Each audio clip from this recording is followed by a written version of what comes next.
नमस्कार. माझे नाव अमन मानकोसकर, राहणार नेपूर, तालुका निलंगा, जिल्हा लातूर येथील मी रहिवासी असून आमच्या गावामध्ये जलवायू प्रकल्पांतर्गत फार्म L&T व मानव सेवा संस्था याच्या अंतर्गत जुबेद शेख सर यांनी आम्हाला सेंद्रिय शेती कशी करावी याविषयी मार्गदर्शन केले. एकदम स्टँडर्ड केले. आम्हाला औषध बाहेरून घेण्याची गरज नाही कसल्याच प्रकारची.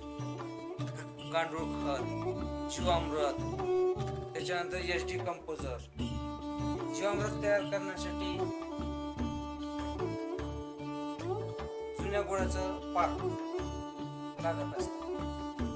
तसेच वडाच्या झाडाखालची माती, थोडेसे डाळीचे पीठ व गवत, गाईचं शेण याचे मिश्रण 3 दिवस ठेवले की जीवामृत तयार होत असते.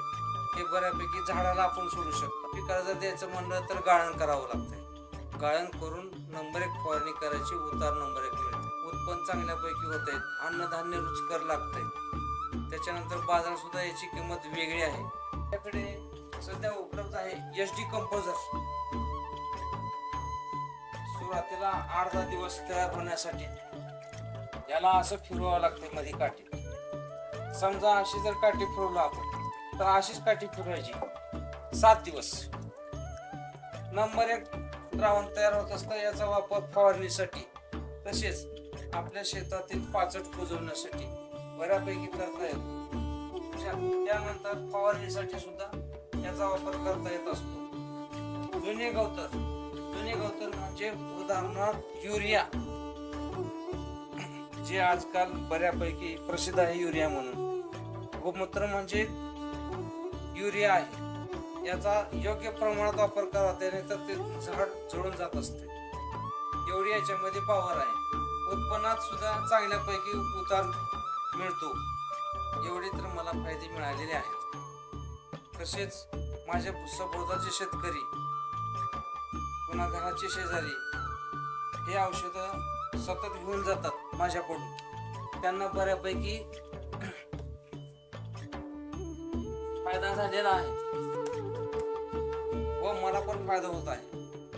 आम्हाला आगात व रब्बी या पिकासाठी जवळजवळ 25,000 रुपये खर्च येत होता फवारणीसाठी. तो पूर्णपणे शून्य झालेला आहे.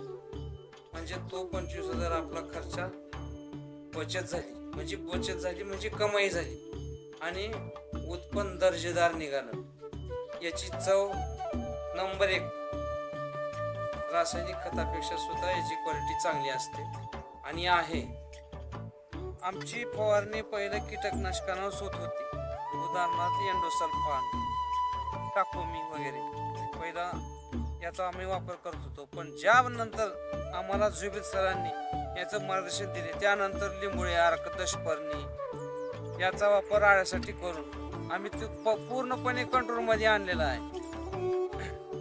आळ्यासाठी फेरोमन ट्रॅप याचा सुद्धा आम्ही जास्त वाटत असलं तर त्याचा वापर आम्ही करत असतो. सध्या फुलपाखरं वगैरे काहीही दिसेना, त्यामुळे आम्ही त्याचा वापर सध्या बंद केलेला आहे आणि फक्त लिंबोळी अर्क, दशपर्णी याचा वापर करून त्याच्यानंतर खत म्हणून गांडूळ पाणी, जीवामृत, गाईचं गवतर याचा वापर केलेला आहे. आणि विशेष म्हणजे एकदल असलेले 5 धान्य घेऊन त्याची आता या मोसममध्ये सध्या फुलाचा बहार आहे. त्यामध्ये जर फवारणी जर आणखी केलो तर आणखी फुल वाढते आणि उत्पन्नामध्ये भर पडते. मानव सेवा संस्था L&T टुब्रो आणि फार्म याच्या अंतर्गत चांगले बऱ्यापैकी प्रशिक्षण देऊन इथपर्यंत आम्हाला आणून सोडलेले आहे. आता पुढील प्रगती आमच्या हातात आहे, काय वापरायचं ते. सध्या तरी सेंद्रिय शेती असल्या कारणामुळं माझ्या उत्पन्नात भर पडलेली आहे. शिवाय औषधामध्ये जे वर्षाकाठी मला 25,000 रुपयाचं औषधाची लागत होते ते 0 मध्ये आलेले आहेत.